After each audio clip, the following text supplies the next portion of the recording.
आपको मालूम है कि अनशन पहला जो कि जनवरी में था, हमने 5 दिन का किया था। तभी कहा था कि हम अगला 10 दिन का करेंगे।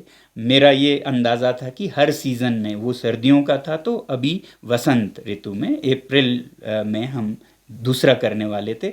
26 जनवरी को किया था तो 26 अप्रैल को अगला हो रहा था। मगर फिर हमने पाया कि 26 अप्रैल को ही लद्दाख में G20 हो रहा है, और ये हमने समझा कि ये अच्छा नहीं होगा, क्योंकि G20 अंतर्राष्ट्रीय मंच पर भारत की छवि को दिखाता है। और हमारा जो 6 शेड्यूल का मांग है वो घर की बात है, घर के माता पिता से जैसे हम मांग कर रहे हैं, आपने जो वादा किया वो दें। तो हम नहीं चाहते थे कि ये घर की बात अंतर्राष्ट्रीय मंच पर एक तमाशा बने। तो इसलिए मैंने कोई 1.5 महीना पहले कहा था कि G20 को देखते हुए मैं जो अप्रैल 26 से करने वाला था अनशन, अगला 10 दिन का जो होगा, वो नहीं करूँगा, या तो उससे 1 महीना पहले या उसके 1 महीना बाद करूँगा। तो इस हिसाब से 1 महीना पहले करता तो फिर ये चर्चा में होता, और भारत की जो अंदरूनी बात है वो फिर अंतर्राष्ट्रीय मंच पर अच्छा नहीं रहता। इसलिए मैंने मार्च में नहीं किया, अप्रैल में तो G20 था ही। तो अब मई या अर्ली जून में मैं अपना अगला कदम लेने जा रहा हूँ। वो इसलिए कि हमारी जो उम्मीद थी कि पहली बार जब हमने अपनी आवाज़ सरकार के सबसे ऊंचे गलियारों तक पहुंचानी चाहिए, वो हमें बहुत उम्मीद थी कि उसके बाद हमारे जो केंद्रीय नेतागण हैं वो लद्दाख के नेतृत्व को बुलाएंगे बातचीत के लिए। हालांकि शुरू शुरू में पूछा गया कि यह बातचीत हम रखना चाहते हैं, आप ये बताइए 6 शेड्यूल में आपको क्या चाहिए एग्जैक्टली, ऐसा पूछताछ हुआ। और हमें थोड़ा उम्मीद था कि इस पे कुछ हो रहा है, अब 6 शेड्यूल देने की बात चल रही है, क्योंकि 6 शेड्यूल में क्या बूंदें आपको चाहिए ऐसा पूछा गया था। तो हम इस इत्मीनान में थे कि इस पे शायद बात होने वाली है। मगर हाल में G20 के ख़त्म होते होते तक हमें LG साहब से भी ये बात आई कि 6 शेड्यूल की कोई उम्मीद मत कीजिएगा, बाकी आपको क्या चाहिए ये बताइएगा। तो 6 शेड्यूल की उम्मीद मत कीजिएगा ये हमारे गले नहीं उतरती है, क्योंकि 6 शेड्यूल हमने नहीं, सरकार ने अपने मैनिफेस्टो में पहले नंबर पर रखा था। अगर आपको यही कहना था कि 6 शेड्यूल की आप बात नहीं करेंगे तो आपको तब मैनिफेस्टो में रखना ही नहीं चाहिए था। अब सबको पता है कि पिछले 2-3 सालों से ख़ासकर, और उससे पहले भी, लद्दाख के जो पर्यावरण का और ज़मीन का, यहाँ के कल्चर का संरक्षण की बात बहुत चलती रही है। ख़ासकर यूटी बनने के बाद लोगों की बहुत बड़ी उम्मीद थी कि वो संरक्षण अब 6 शेड्यूल में मिलेगा, जो कि हमारे संविधान की ही एक प्रावधान है। और इसके बारे में वो तमाम वादे और आश्वासन हुए हैं। तो उसी हिसाब से हम उम्मीद कर रहे थे। ख़ासकर मेरा इससे कैसे संबंध है बोले तो, मेरा लद्दाख के पर्यावरण से ख़ासकर, और यहाँ की संस्कृति से, कल्चर और एनवायरनमेंट से 3 दशकों से संबंध है। इसी पे ही मेरा ज़िंदगी गुज़रा है, चाहे वो फिर लद्दाख के एजुकेशन के फील्ड में हो, लैंग्वेज लिटरेचर का हो, या फिर एनवायरनमेंट में कहें तो क्लाइमेट चेंज मिटिगेशन, हम लद्दाखी खुद कैसे इसमें और ऐड ना करें एमिशन और पोल्यूशन में, तो उसमें कैसे हम सोलर एनर्जी यूज़ करें, ना कि फॉसिल फ्यूल्स, केरोसिन, डीज़ल, कोयला, उस पे काम करते रहें। फिर अब जब हमारे ग्लेशियर्स पिघल के जा रहे हैं, हमारे वादियाँ आबाद से बर्बाद हो रहे हैं, क्योंकि जब ये फ्लैश फ्लड्स होते हैं तो तमाम हरियाली उसके साथ चली जाती है, तो उनको रीवेजिटेट करने में या आर्टिफिशियल ग्लेशियर्स बनाने में, इन सब में मेरा ज़िंदगी रहा है। तो जाहिर है कि जब ये बिगड़े पर्यावरण का संतुलन या बैलेंस, एनवायरमेंटल बैलेंस, तो मुझे बहुत दुख होगा। तो इसलिए मैं इसमें ख़ास तौर पर अपने आप को जुड़ा हुआ पाता हूँ। तो जब लद्दाख के यूटी बनने के बाद आश्वासन दिया गया कि लद्दाख को आप 6 शेड्यूल में वो सारे प्रोटेक्शंस दिए जाएंगे, जिससे ख़ासकर मेरे हिसाब से देखें तो लद्दाख के एनवायरनमेंट को प्रोटेक्ट किया जाएगा। बाकी ज़मीन कल्चर तो होगा ही, मगर यहाँ पर बेहुदा और बेलगाम इंडस्ट्रीज़, माइनिंग, ये सब रोका जाएगा।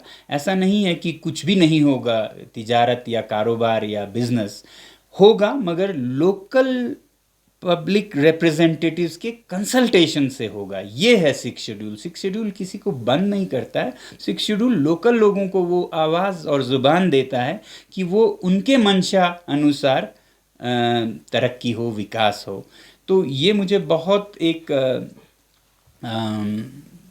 वो सा लगा, एक उम्मीद सा लगा कि लद्दाख को इस संरक्षण से बचाए रखा जा सकता है, जो कि लद्दाख के लोगों के लिए ही नहीं बल्कि लद्दाख और हिमालय के ग्लेशियर्स पर निर्भर करने वाले करोड़ों लोगों के ज़िंदगी पर, जो कि प्लेन्स ऑफ इंडिया जैसे यूपी, बिहार, उन सब में हिमालयस का पानी जाता है। तो इसलिए मेरा इससे लगाव रहा।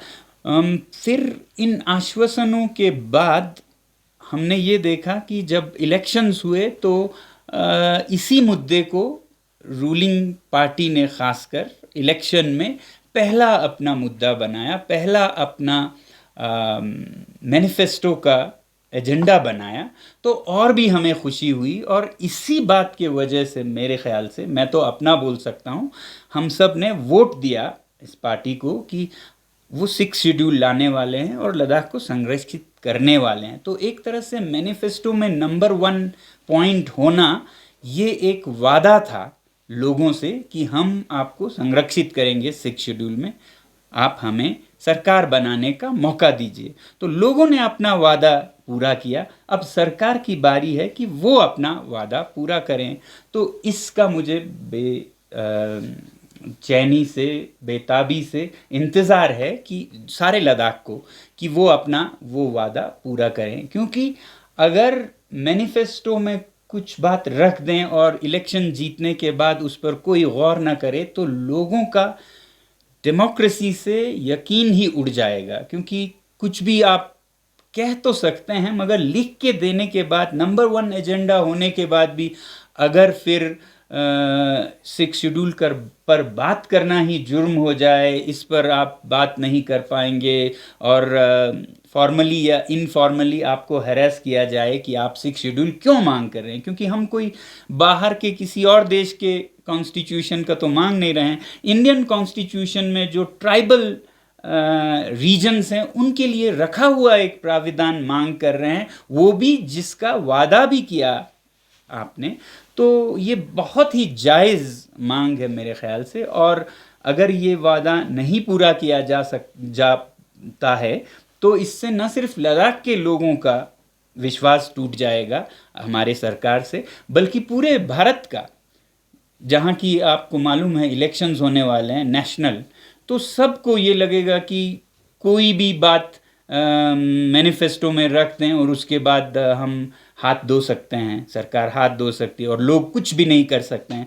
तो इससे नैतिकता, जिसे हम एथिक्स कहते हैं, उस पे सवाल उठेगा, डेमोक्रेसी पे सवाल उठेगा, इंटेंशंस पे सवाल उठेगा कि आप अगर नहीं देना चाहते थे तो आप पहले से ही कह सकते थे हम ये नहीं दे सकते हैं। आप अगर मैनिफेस्टो में नंबर 1 रखते हैं तो इसका मतलब है आपने हर चीज़ को परखा है, इसके फ़ायदे नुकसान, और उसके बाद आप इस नतीजे पे पहुंचे होंगे कि आपने मैनिफेस्टो में इसे नंबर 1 बनाया। ऐसे ही 1 घंटे में तो नहीं किया होगा, बहुत सोच समझ के आपने रखा होगा, और इसी वादे पर लोगों ने भी अपना जो देना था वो दिया और सरकार बनी।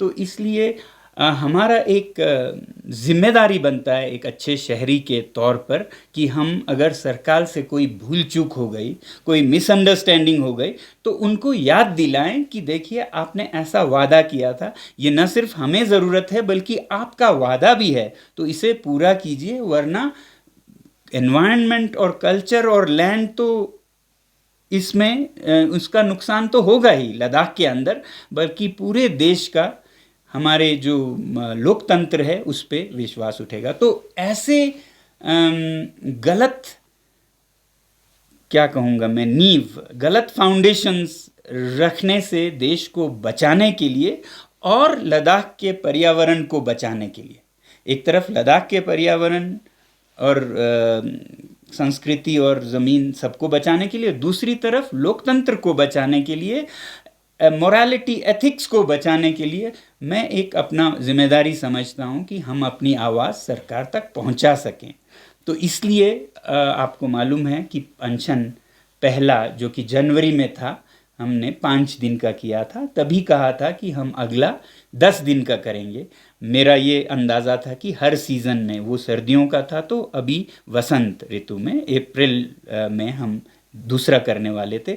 26 जनवरी को किया था तो 26 अप्रैल को अगला हो रहा था, मगर फिर हमने पाया कि 26 अप्रैल को ही लद्दाख में G20 हो रहा है और ये हमने समझा कि ये अच्छा नहीं होगा, क्योंकि G20 अंतर्राष्ट्रीय मंच पर भारत की छवि को दिखाता है और हमारा जो 6 शेड्यूल का मांग है वो घर की बात है, घर के माता पिता से जैसे हम मांग कर रहे हैं, आपने जो वादा किया वो दें। तो हम नहीं चाहते थे कि ये घर की बात अंतर्राष्ट्रीय मंच पर एक तमाशा बने। तो इसलिए मैंने कोई 1.5 महीना पहले कहा था कि G20 को देखते हुए मैं जो अप्रैल 26 से करने वाला था अनशन, अगला 10 दिन का जो होगा वो नहीं करूँगा, या तो उससे 1 महीना पहले या उसके 1 महीना बाद करूँगा।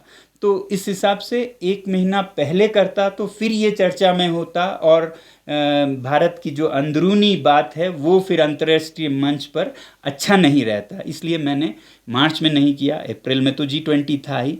तो अब मई या अर्ली जून में मैं अपना अगला कदम लेने जा रहा हूँ। वो इसलिए कि हमारी जो उम्मीद थी कि पहली बार जब हमने अपनी आवाज़ सरकार के सबसे ऊंचे गलियारों तक पहुंचानी चाहिए, वो हमें बहुत उम्मीद थी कि उसके बाद हमारे जो केंद्रीय नेतागण हैं वो लद्दाख के नेतृत्व को बुलाएंगे बातचीत के लिए। हालांकि शुरू में पूछा गया कि यह बातचीत हम रखना चाहते हैं, आप ये बताइए 6 शेड्यूल में आपको क्या चाहिए एग्जैक्टली, ऐसा पूछताछ हुआ और हमें थोड़ा उम्मीद था कि इस पे कुछ हो रहा है। अब 6 शेड्यूल देने की बात चल रही है, क्योंकि 6 शेड्यूल में क्या बूंदें आपको चाहिए ऐसा पूछा गया था। तो हम इस इत्मीनान में थे कि इस पे शायद बात होने वाली है।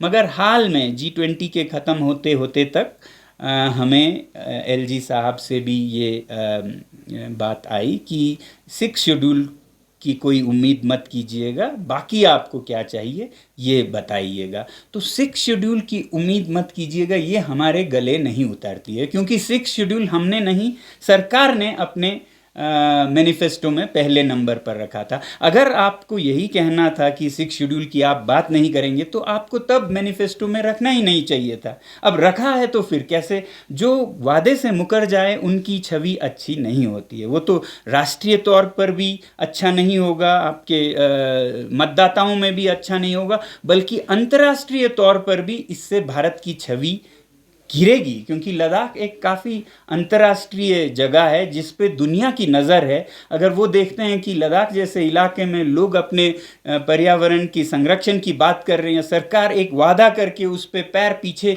ले जा रही है, तो अंतर्राष्ट्रीय स्तर पर भी ये भारत की छवि को अच्छा नहीं करेगा, हमारे नेतृत्व को भी ये अच्छे रोशनी में नहीं दिखाएगा। और दूसरी तरफ ये मैं कहता हूँ एक तरह का एक बाउंस चेक की तरह है। आपने हमें एक चेक दिया जिस पे कहा था आई will pay 6 schedule, I will cover Ladakh under 6 schedule if we win the elections, और हमने अपना पूरा किया। तो अब जब हम चेक को कैश करने जा रहे हैं तो बताया जा रहा है आप 6 शेड्यूल की बात मत कीजिए, यह आपको बिल्कुल नहीं मिलेगा। कोई रीज़न नहीं बता रहे हैं क्यों नहीं मिलेगा। जब आपने चेक पे लिख के दिया था 6 शेड्यूल दिया जाएगा, तो ये चेक बाउंस क्यों हुआ? और चेक का बाउंस होना एक क्रिमिनल ऑफेंस माना जाता है। अगर एक चेक बाउंस हो तो कोर्ट आपको सज़ा देगी।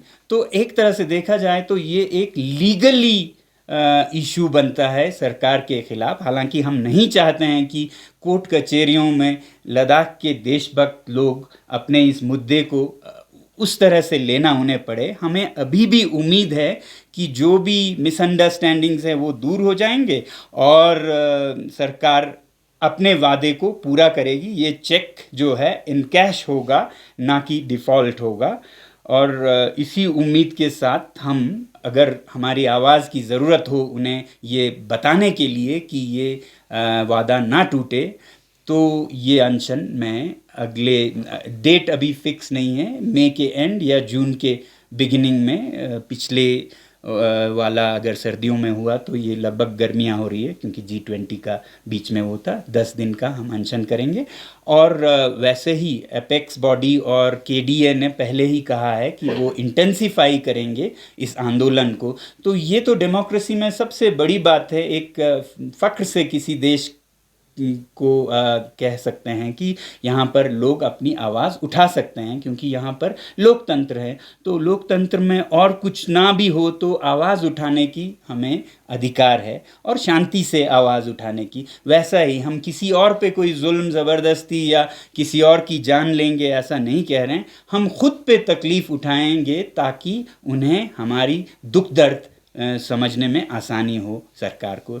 तो ये हमारा प्लान है कि अगले कुछ हफ्तों में हम अगला जो अनशन की बात हुई थी वो करें। और वैसे भी लद्दाख में इस आंदोलन का जो कि एपेक्स और KDA लीड कर रहे हैं, तो इसको इंटेंसिफाई ज़रूरत पड़े तो, हमारी तो उम्मीद थी इसकी ज़रूरत नहीं होगी, अब ज़रूरत पड़ती है तो लोग अपना हर हालत में आवाज़ सेंटर तक पहुंचाएंगे। और इसमें हमें अपना ज़िंदगी देना पड़े या जान देना पड़े, फ़र्क नहीं पड़ता है। मैं तो पहले से ही कह रहा था कि 5 दिन के बाद 10 दिन का होगा, 10 दिन के बाद 20 दिन का होगा, ऐसे बढ़ते बढ़ते जब तक जान जाए तब तक हमारा ये सच्चाई की ये लड़ाई तो नहीं कहूँगा, कोशिश चलती रहेगी।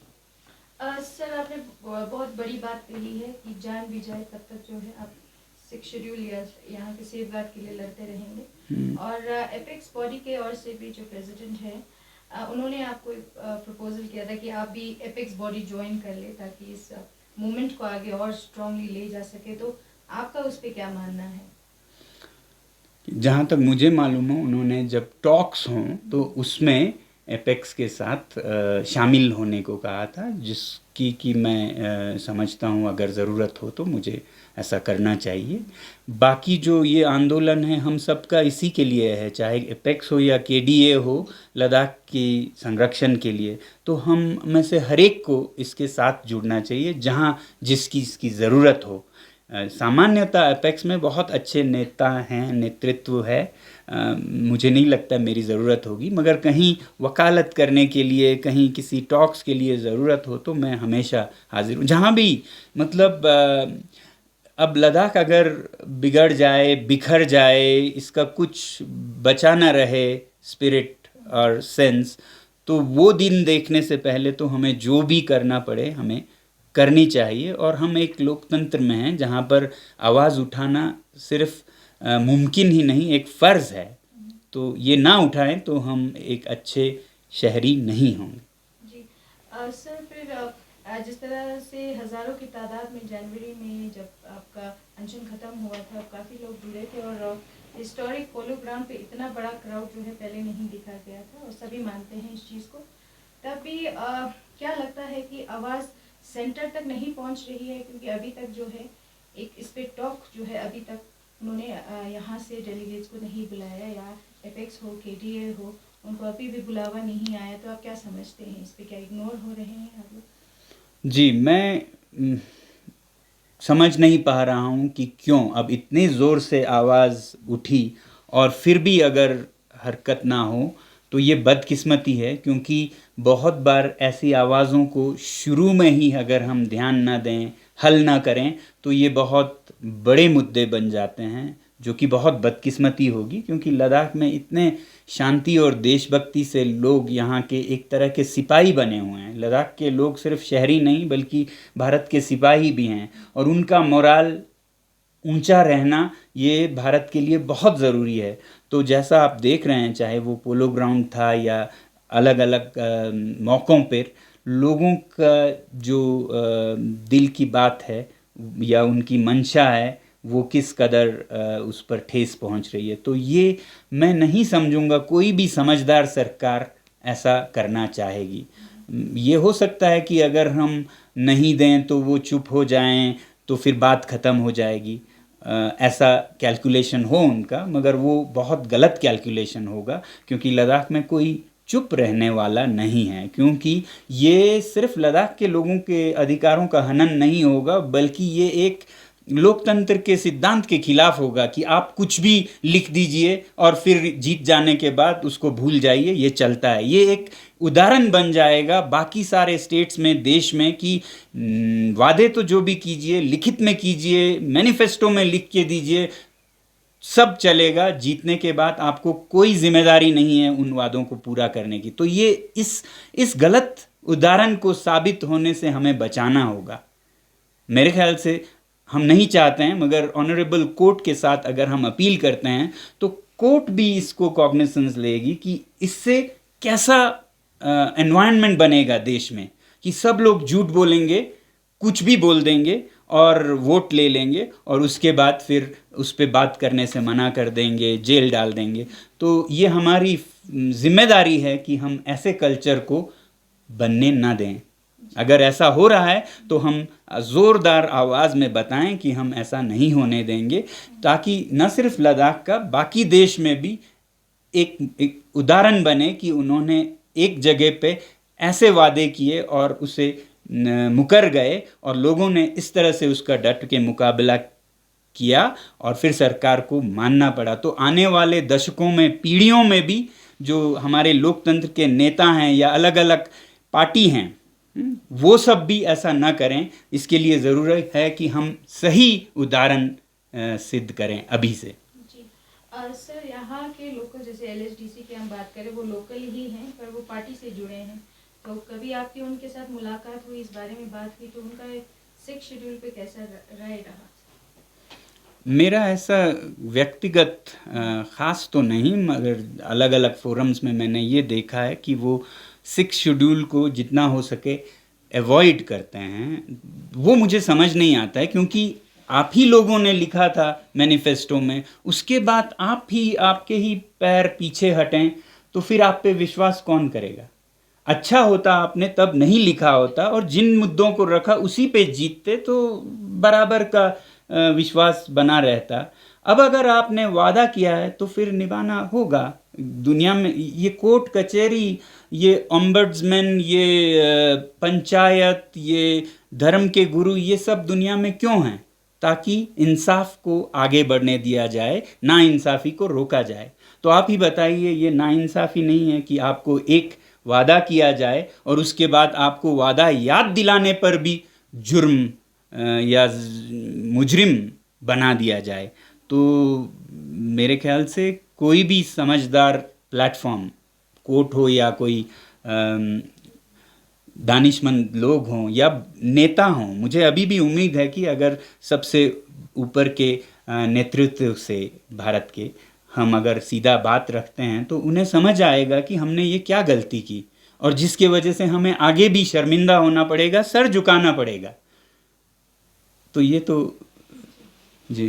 पिछले बार आपने पहले खरदोंगला पे प्रपोज किया, फिर बाद में आपका अनशन हायल के कैंपस में करना पड़ा, तो इस बार अगर करना पड़े तो कहाँ, साइट कहाँ पे होगा?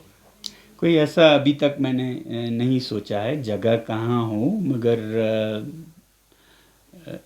जगह का फ़र्क नहीं पड़ेगा। तब खारदुंगला इसलिए किया था कि हम अपने आप पे इतना दर्द उठाएं कि लोगों को हमारी जो वजूहात हैं, जिस वजह से हम वो कर रहे हैं, वो समझ आए कि कोई अगर इतना जोखिम और दर्द उठाता है तो ज़रूर उसकी बातों में कोई वो होगी, मतलब होगी। तो इसलिए किया था। अभी उस तरह के हालात नहीं हैं, तो खारदुंगला ज़रूरी नहीं है, मगर जगह का कोई ऐसा फ़र्क हम नहीं सोच रहे हैं। कल एक जन संबोधन में आपने ये कहा था कि केंद्र सरकार का लद्दाख के प्रति रवैया जो है वो अच्छा है, लेकिन अपने ही लोग इसमें साथ नहीं दे रहे हैं कि 6 शेड्यूल के समर्थन में। तो आप क्या कहना चाहेंगे सर? इसके चलते आपने जब आपने अनशन रखा था उस समय आपने एक प्रस्ताव रखा था कि अगर आपने लद्दाख के जो जनप्रतिनिधि है अभी जो काउंसिलर्स थे अगर वो साथ नहीं दे रहे तो हम वापस भी बुला सकते हैं, हम रेफरेंडम जैसे। तो इसके बारे में आप थोड़ा बताइए। देखिए, इसलिए हम हर लद्दाखी ये सोचता है कि केंद्र का लद्दाख के प्रति शुभकामनाएं होनी चाहिए। वो इसलिए कि जो हम यूटी का मांग कर रहे थे वो उन्होंने पूरा किया, तो इसलिए हम ये सोचना चाहते हैं कि उनका रवैया अच्छा ही है। मगर सब कुछ ठीक होने के बाद बीच में ये बदलने लगा, तो कोई साफ नहीं है क्यों, मगर हमने देखा कि लोकल स्तर पर जो हमारे नेतृत्व है या एडमिनिस्ट्रेशन भी है वो यूटी 6 शेड्यूल के आवाज़ के लगभग खिलाफ हो गए। अब हमें ये देखना है कि क्या ऊपर से ही खिलाफ हैं, तो ऊपर तक हम अपनी आवाज़ दोबारा उतने ही ज़ोर से पहुंचाएंगे। हमें नहीं फ़र्क पड़ता है कि वो लोकल लीडरशिप है या नेशनल लीडरशिप है, गलत गलत है। जो वादा करके न निभाना वो तो जुर्म है, चाहे वो मोदी जी करें या अमित शाह जी करें या लोकल स्तर पर हमारे सांसद करें या एलजी साहब करें। तो वो सब भी मतलब अपनी आंखें बंद करके अगर सोचें तो मेरे ख्याल से किसी को भी दिखना चाहिए हमने ये गलत किया, हमने ऐसे वादे किए लोगों से और फिर उसके बाद हम उससे मुकर रहे हैं, तो ये हम उनको याद दिलाना चाहेंगे। हाँ, तो मैं ये कह रहा था कि जब आप जिन वादों के बुनियाद पर जीत के आए, काउंसिलर्स बने या मेंबर ऑफ पार्लियामेंट बने, वो बुनियाद ही अगर नहीं रहे तो फिर आपका भी हक नहीं रहता है कि आप काउंसिल को चलाएं, क्योंकि आपने वो पूरा नहीं किया। आधा वादा पूरा हुआ है, जो जनता का वादा था वो पूरा हुआ है, आपका वादा तो पूरा ही नहीं हुआ है, तो आपका हक नहीं बनता है कि आप ये चलाएं। तो ऐसे में जनता का अधिकार होना चाहिए कि जिन प्रतिनिधियों से वो असहमत या क्या कहेंगे अनसेटिस्फाइड हैं, जिनसे आप नाखुश हैं, उनको आप वापस बुलाएं।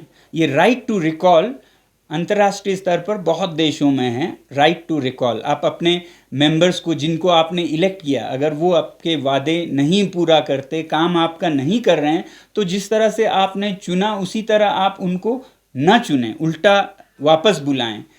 भारत में ये पंचायत और मेयर्स तक है कि आप बुला सकते हैं, काउंसिल पर साफ नहीं है। वैसे तो पंचायत का तीसरा स्तर काउंसिल को माना जाता है, तो हो भी सकता है, नहीं भी हो तो ये एक मौका हो सकता है जिससे कि पूरे भारत में एक चर्चा हो कि लद्दाख के लोगों ने आंदोलन किया कि जब उनके प्रतिनिधियों ने वादा करके उस पे से वो मुकर गए तो लोगों ने आंदोलन करके उनको वापस बुलाया। अब आगे जाके ये कोर्ट तक पहुंचेगी, सुप्रीम कोर्ट तक पहुंचेगी।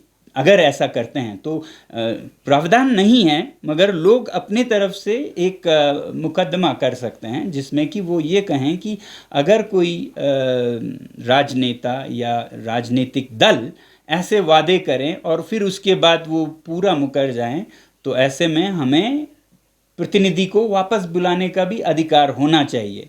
तो है नहीं, अभी मैं ये नहीं कहूँगा कि एमपी या एमएलए को बुलाने का अधिकार है, मगर हर चीज़ कहीं से शुरू होती है। तो हो सकता है लद्दाख वो पहला जगह हो जहाँ से लोगों का इतना बड़ा आंदोलन निकले कि कोर्ट के, ऑनरेबल कोर्ट के इंटरवेंशन पर या इलेक्शन कमीशन के इंटरवेंशन पर ये एक नया प्रेसिडेंस कायम हो, क्योंकि हर रीति कहीं न कहीं शुरू होती है, नया होता है, वो पहले से ही हर रीति रिवाज नहीं था, तो हो सकता है ये एक नए रिवाज का शुरुआत ही हो।